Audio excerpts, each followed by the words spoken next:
So as the writer strike in particular, but also the actor strike, by the way, drags on, some of the late night hosts have gotten together to launch their own podcast, and it is for a worthy cause. It's supposed to go to the strike fund for their writers. It's called Strike Force 5, and it's Jimmy Fallon, John Oliver, Jimmy Kimmel, Stephen Colbert, and Seth Meyers. Let's take a look at their little teaser here. One more time, Jimmy.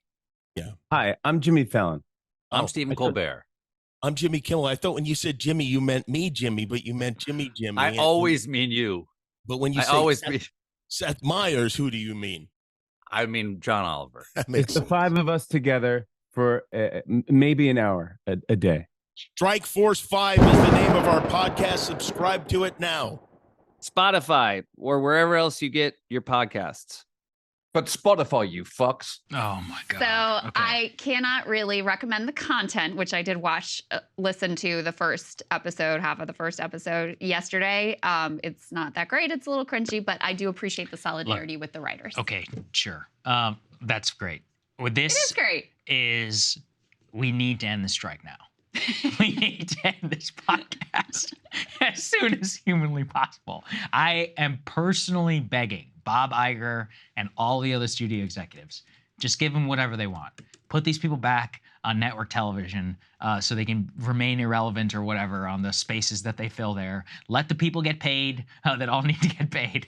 And let's just end this abomination as soon as humanly possible. You were getting at something, though, Krystal, when we were talking beforehand, which is the lack of, it's shocking, actually, to think about the medium of late night TV as the original comedy venue, especially in an age of YouTube, where it's like, it's just not funny.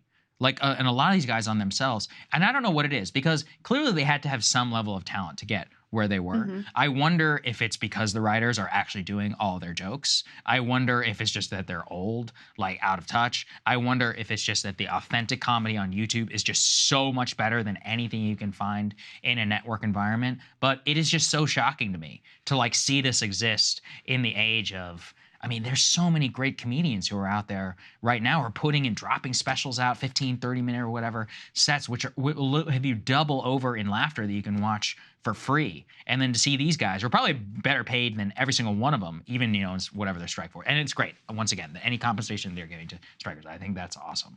But the fact that it even exists in the first place is just really odd. I find it weird. The thing that is interesting to me is, I think a lot of comedy was kind of broken by the Trump era, a lot of the liberal resistance comedy, which becomes kind of tired and whatever. So it doesn't land with me, right? Just in terms of being funny. Stephen Colbert on the Colbert Report used to be so good. Was genuinely hilarious, groundbreaking, unique. His, roasting of George W. Bush is legendary, all of that stuff. But also I'm thinking about the fact that all five of these, they're made for that made-for-TV late-night era, and now they're trying to do a medium that they're just not really geared for. Not at all. And in the product, it shows. And then, it's also just, these are all people who are used to being the guy, and you put them together, and it doesn't totally mesh, doesn't totally gel. As the first show, we'll give them some time, maybe it comes together, et cetera. But it's very clear, and they, to their credit, make this joke in the first episode. It's clear that those writers are important to them.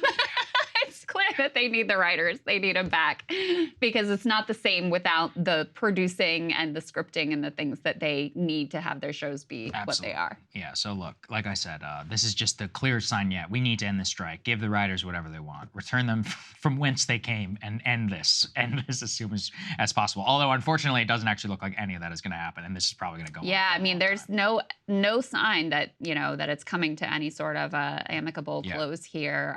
The studios have made good on their promises to let writers go homeless. I actually am seeing reports now that what they said they were willing to do, which was, coming out and telling journalists that, hey, our plan is to let this drag on until people start losing their homes and start becoming homeless. And then we'll try to, get a bad deal out of them instead of coming at this, with a place where they're a place of strength. That's happening now. People are losing their homes. They're getting kicked out of their apartments, et cetera, as this drags on.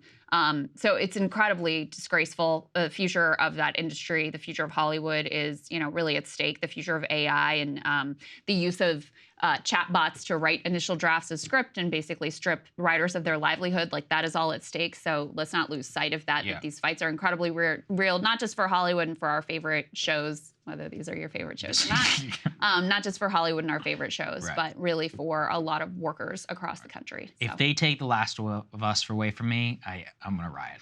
Oh, I'm absolutely going to riot. Okay, guys, we'll see you later. Hey guys, if you like that video, go to breakingpoints.com, become a premium subscriber, and help us build the best independent media organization on the planet. That's right. We're subscriber funded. We're building something new. We want to replace these failing mainstream media organizations. So again, to subscribe, it's breakingpoints.com.